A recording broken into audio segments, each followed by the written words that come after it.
Thiruvananthapuram general ആശുപത്രിയിലെ ചികിത്സാ പിഴവിൽ doctor Rajeev കുമാറിനെതിരെ കേസെടുത്തു. സുമയ്യയുടെ ശരീരത്തിലെ ട്യൂബ് മാറ്റുന്നത് വിദഗ്ധ സമിതി പരിശോധിച്ച് തീരുമാനിക്കും. നഷ്ടപരിഹാരം നൽകുന്ന കാര്യം സർക്കാരിനോട് ആവശ്യപ്പെടുമെന്ന് സുമയ്യയുടെ കുടുംബത്തിന് ആരോഗ്യവകുപ്പ് അഡീഷണൽ ഡയറക്ടർ ഉറപ്പു നൽകി. തന്റെ ദുരിതം പുറത്തു കൊണ്ടുവന്ന 24-ന് സുമയ്യ നന്ദി പറഞ്ഞു. 24 ഇംപാക്ട്. ആരോഗ്യവകുപ്പ് ഡയറക്ടറുടെ ഓഫീസിന് മുന്നിൽ സുമയ്യയും കുടുംബവും പ്രതിഷേധിച്ചതോടെയാണ് അഡീഷണൽ ഡയറക്ടർ ചർച്ചയ്ക്ക് തയ്യാറായത്. ഡോക്ടർ രാജീവ് കുമാറിനെതിരെ നടപടിയെടുക്കുമെന്ന് ADHS ഉറപ്പു നൽകി. വിദഗ്ധ സമിതി പരിശോധിച്ചതിനു ശേഷം കഴിയുമെങ്കിൽ സർക്കാർ ചെലവിൽ ട്യൂബ് പുറത്തെടുക്കും. തുടർന്നാണ് പ്രതിഷേധം അവസാനിപ്പിച്ചത്.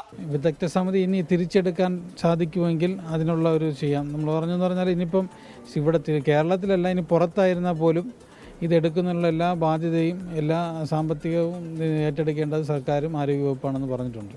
ബന്ധുവിന്റെ പരാതിയിൽ സുമയുടെ മൊഴിയെടുത്ത് കന്റോൺമെന്റ് പോലീസ് കേസ് രജിസ്റ്റർ ചെയ്തു.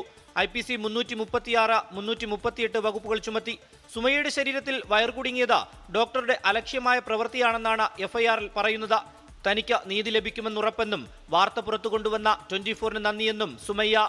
ആദ്യമായിട്ട് 24 ചാനലുകാർ തന്നെയാണ് എനിക്ക് ആദ്യമായിട്ട് ഈ വാർത്ത കൊണ്ടുവന്നത്.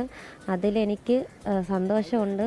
നടപടി ഉടനെ ഉണ്ടാവുമെന്നാണ് എനിക്ക് അവിടെ നിന്ന് അറിയിപ്പ് തന്നിട്ടുള്ളത്. തുടർ നടപടി ഉണ്ടായില്ലെങ്കിൽ ശക്തമായ പ്രതിഷേധത്തിലേക്ക് പോകാനാണ് സുമയ്യയുടെയും കുടുംബത്തിന്റെയും തീരുമാനം. 24 തിരുവനന്തപുരം.